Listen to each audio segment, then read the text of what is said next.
in the sky. It's a bird. It's a plane!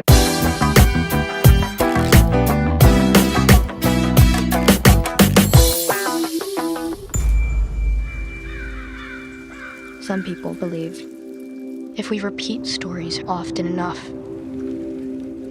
they become real. They make us who we are. That can be scary. Eat it, Harold. What is up, guys? Kid Critic is back with another review, and this review is on the new horror flick this year, Scary Stories to Tell in the Dark. Ooh, spooky, which is directed by Andre Overdahl and stars Zoe Margaret Coletti, and it's about... The shadow of the Bellows family has loomed large in the small town of Mill Valley for generations.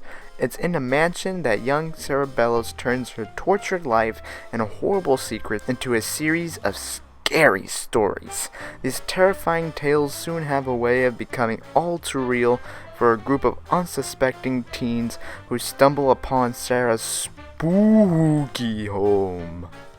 Alright, now with all of that out of the way, Joker, start this review for us. And here we go.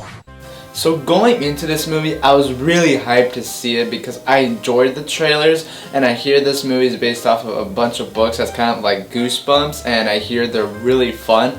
And then Guillermo del Toro's producing this movie, who I love, and just got his star on the Walk of Fame, which is awesome. So I was really excited to see this. And coming out of the movie, I gotta admit, while I had fun with it, I wished I liked it more. That's not saying this is a bad movie, because it's not. It's a fun Saturday night movie to watch with your friends, and it'll be a fun night. But I wished it was more, and I wished I liked it more, to be honest. So to start off with the pros, my first pro with this movie is that I thought the performances were pretty good. I thought the lead actress who plays the lead girl was really good, and the two boys who play her best friends I thought were also really good, and I think those three were probably this big standouts of the movie. And I really enjoyed their characters, and the relationship on screen was tons of fun to see. And as somebody who's not read the books, I found the lore of this story to be very interesting, and I got interested into the lore to the point where I'm like, I'm down to see a lot of these movies.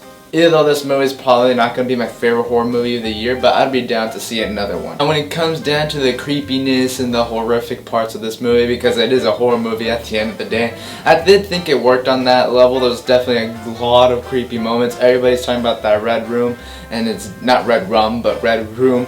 That was definitely a creepy scene, and then there's a bunch of other disgusting scenes, definitely. But I feel like this movie could have done better if it was rated R, because I did feel like it was held back a little bit. But if it was like rated R, it probably could have been even more scary. But this movie definitely gave me the heebie-jeebies. There's a lot of like creepy creatures in this movie, which you can definitely tell probably Guillermo del Toro had a fun time designing these creatures, because everybody knows the creatures are basically his thing, so that's probably where he's like, oh yeah, give me the creatures, I want to do everything on that. So this movie definitely has a lot of creepy moments, like the red room and a bunch of other scenes that I won't give away, so because that is spoilers. Now to head into my cons of the movie, I felt like some of the CG, mainly towards the end, really just towards the end, I thought the rest of the CG looked fine, but the CG towards the end did not look very good, and I'm like, yeah, that creature, there's one creature specifically towards the end that just does not look good at all.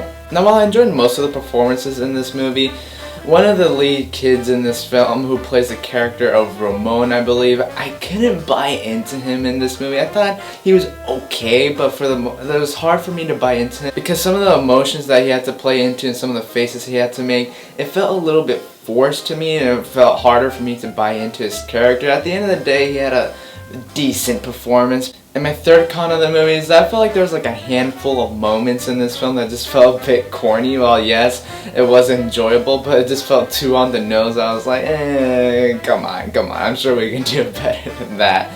And my final comment of the film is that I found some aspects of the storyline to be a bit generic when it comes to the horror genre and it becomes predictable. Like, I already knew what was going to happen to some of the characters. I'm like, okay, I know what's going to happen to you here, buddy.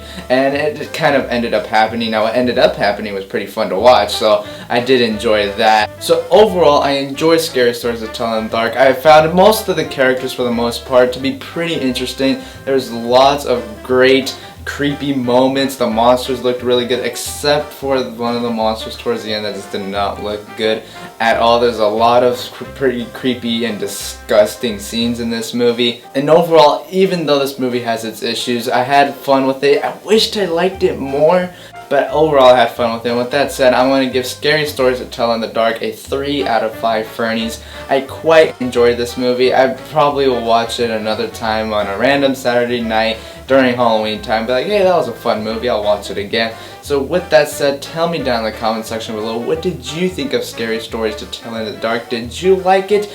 Tell me. And with that said, don't forget to like and subscribe. And as always, in every single Kid Critic video, look out for the next video or review. And peace.